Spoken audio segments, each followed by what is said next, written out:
जो मैं बताया हूँ वेद और प्रकार, इसको मैं बारी बारी करके ही बता सकता हूँ। आपको अगर जानना है तो मैं बोलता हूँ, आप समझिए। संज्ञा 5 प्रकार के। पहले आप समझिए व्यक्तिवाचक, फिर समझिए आप लोग जातिवाचक, द्रव्यवाचक, समूहवाचक और भाववाचक। ठीक है, 5 प्रकार के। सर्वनाम भी 6 प्रकार का होता है। सर्वनाम में पहला आप लोग जानिए पुरुषवाचक सर्वनाम, फिर उसके बाद निजवाचक सर्वनाम, अनिश्चयवाचक सर्वनाम, और 4 हुआ, और संबंधवाचक, फिर उसके बाद प्रश्नवाचक। मेरा इस सर्वनाम का 6 भेद। उसके बाद वाच 3 प्रकार का होता है। कर्मवाच, कर्तावाच और भाववाच, ये 3 प्रकार का होता है। क्रिया 2 प्रकार के, संक्रामक क्रिया और आक्रामक क्रिया। लिंग 2 प्रकार के, एक पुल्लिंग स्त्रीलिंग। और वचन 2 प्रकार के।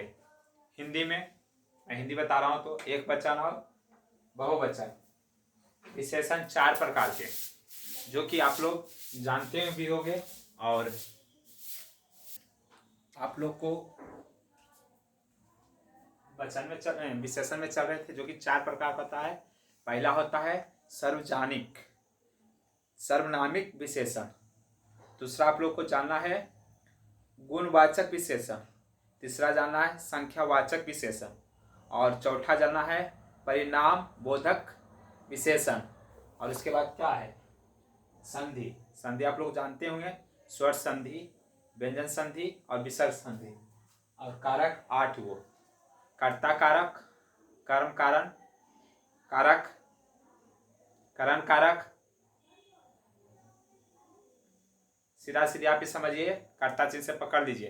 कर्ता ने कर्म को करण से संप्रदान के लिए, अप्रदान से संबंध का के लिए, अधिकरण में पर, हे अरे हो संबोधन में आ जाएगा।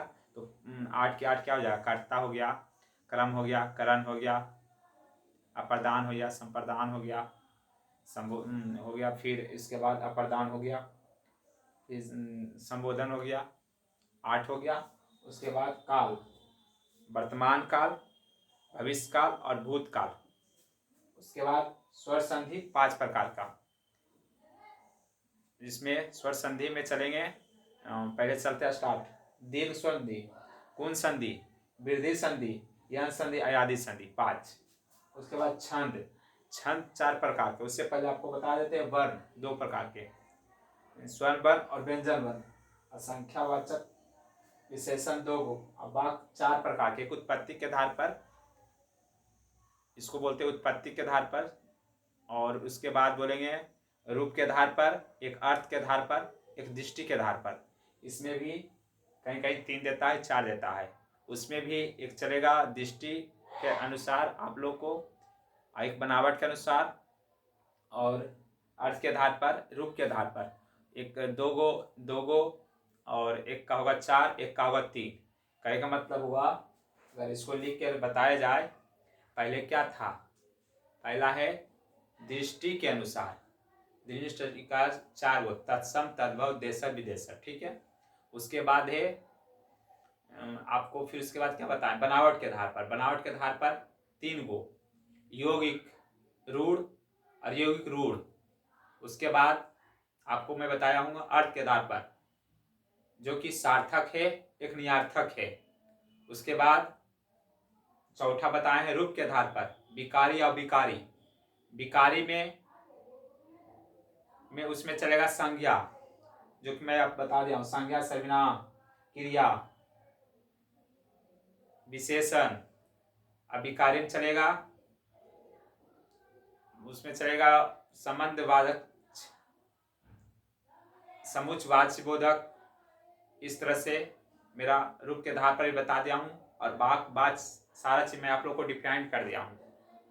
और क्लास में भी पढ़ाऊंगा और बारी बारी से पढ़ाऊंगा। आप लोग भेद और उसके प्रकार आप लोग जान गए होंगे। आप लोग को हर एग्जाम में आप लोग को आएगा। पद भी 5 प्रकार का, संज्ञा 5, सर्वनाम 6, वाच 3, क्रिया 2, लिंग 2, वचन 2, विशेषण 4, संधि 3, कारक 8, काल 3, समास 6, स्वर संधि 5, छंद 4, वर्ण 2, पद 5, संख्यावाचक 2 और वाक्य एक 4 प्रकार के या 3 प्रकार के कहीं कहीं देता है, जो कि आप समझ ही रहे होंगे। लेकिन हमको यही कहना है कि वाक्य मतलब 4 प्रकार का होता है। ठीक है, आप अगर जोड़ दिया जाए, अभी तो मैं आपको बताया उत्पत्ति के आधार पर, बनावट के आधार पर, एक अर्थ के आधार पर, एक रूप यानी रूपांतर के आधार पर। समझ गए हैं? थैंक यू भाई।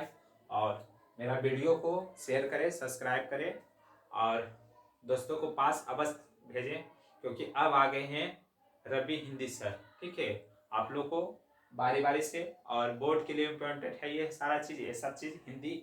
और इसके बाद मैं आप लोग को जितना भी और कंपटीशन एग्जाम जिसमें हिंदी आता है उसको मैं अच्छी तरह से बताऊंगा। और ये सब तो मेरा डेमो चल रहा है और फ्री ऑफ कॉस्ट यूट्यूब पर और आपके बीच आए हैं। Thank you very much.